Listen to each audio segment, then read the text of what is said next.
In the remote countryside of a forgotten land, there exists a small village shrouded in mystery and fear. This village, known as Ravensbrook, is surrounded by dense forests and wide, barren fields. The villagers live simple lives, tending to their farms and livestock, but they are haunted by an ancient legend that casts a long shadow over their community. According to the legend, every year when the harvest moon rises, a group of spectral figures known as the harvesters descend upon the village. These mysterious beings come not to reap crops, but to claim the souls of the villagers. For generations, the people of Ravensbrook have followed strict rituals and traditions to appease the harvesters and ensure their survival.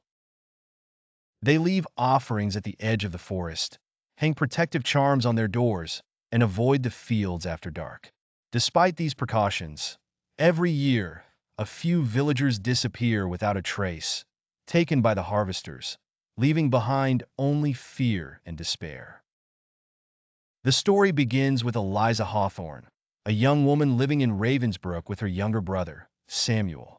Eliza is practical and strong-willed, having taken on the responsibility of caring for her brother after their parents vanished during a previous harvest season. She is skeptical of the village's superstitions and believes that the harvesters are nothing more than a story created to explain the disappearances. One evening, as the harvest moon approaches, Eliza notices strange occurrences in the village. Animals acting strangely, crops withering overnight, and a chilling wind that seems to whisper through the trees. The village elders take these as signs that the harvesters will come for them this year in greater numbers than before. Samuel, on the other hand, is fascinated by the legend and often sneaks out at night to explore the forest, much to Eliza's frustration. He is convinced that the truth behind the harvesters lies hidden in the heart of the forest, where no villager dares to go.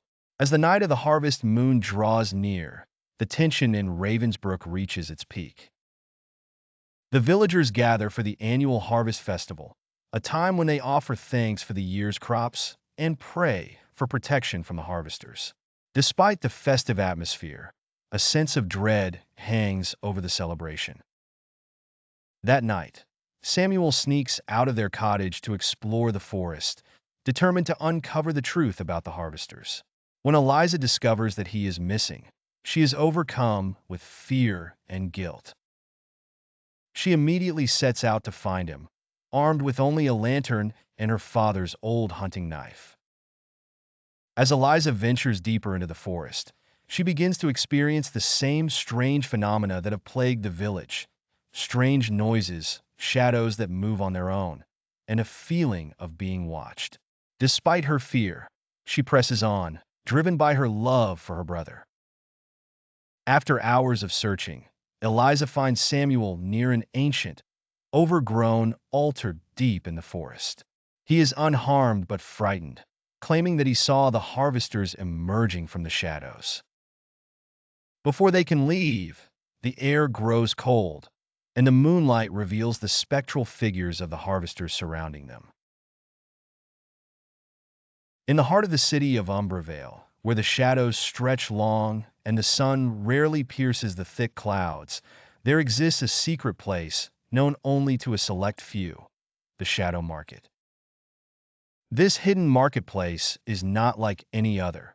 It is a place where the lines between reality and fantasy blur, where merchants trade in secrets, stolen memories, and forbidden artifacts. The market appears only under the cover of night, hidden in the labyrinthine alleys of the city, accessible only to those who know how to find it. The Shadow Market is a dangerous place, filled with intrigue and peril. Its merchants are as mysterious as their wares, creatures of the night, shadowy figures who seem to fade into the darkness when the sun rises. Among them, the most feared is a man known only as the broker, a figure shrouded in mystery who controls the market's most valuable trades. It is said that he can procure anything for a price. The story begins with our protagonist, a young thief named Lyra, who has spent her life surviving on the streets of Umbervale. Lyra is resourceful, clever, and has a knack for slipping in and out of places unnoticed. She has heard whispers of the shadow market, but has always dismissed them as just another street legend. One night, after a particularly successful heist, Lyra finds a mysterious token in her bag, a small, intricately carved coin that seems to absorb the light around it. The token comes with a note, written in an elegant script, inviting her to the shadow market.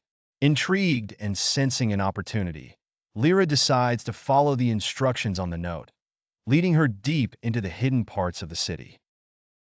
Following the token's guidance, Lyra finds herself in front of an unassuming doorway that leads into a narrow alley.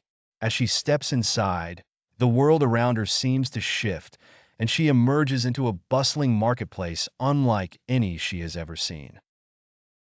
The shadow market is alive with activity. Stalls selling glowing potions, vendors hawking ancient relics, and cloaked figures bartering for things that should not exist. Lyra is both fascinated and unnerved by the strange sights and sounds.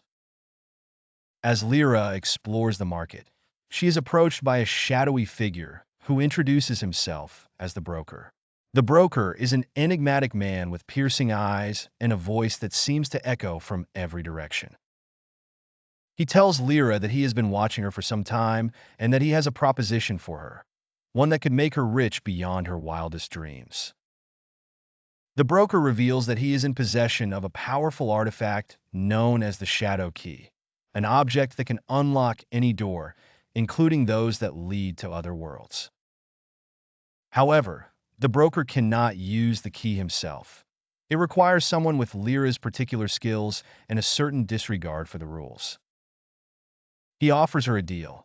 If she can retrieve a specific item from a heavily guarded vault in the city, a cursed gem known as the Heart of Shadows, he will grant her access to the Shadow Key and all the treasures it can unlock.